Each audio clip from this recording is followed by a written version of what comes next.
Let's go to the announcement and comments of the judges. So judges, will you please do the honor? Chef Jerickson, what can you say? Yung bihon, ang masarap siya, kaya lang hindi ko nagustuhan na overcook siya. Kasi nagputol-putol yung bihon. Once kasi na nagputol-putol yun, ibig sabihin na overcook siya. Masyado sang sa apoy. Tapos yung sa kanila naman, hindi ko nagustuhan yung combination ng mango at saka ng chicken. Kasi, nagmumukha siyang napakadumi. Yung bang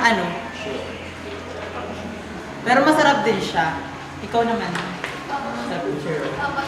Nung tikman ko yun sa Team A, yung fried pork with bihon, bihon, ay okay siya.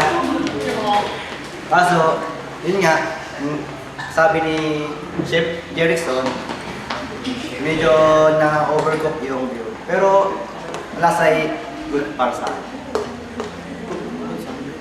Yung sa Team B, yung Malaysian curry with mango. The best siya, pero nung natikman ko, parang napili ko parang yung mango ay nangingibabaw yung mango. At yung chicken naman ay okay. Medyo luto na ako.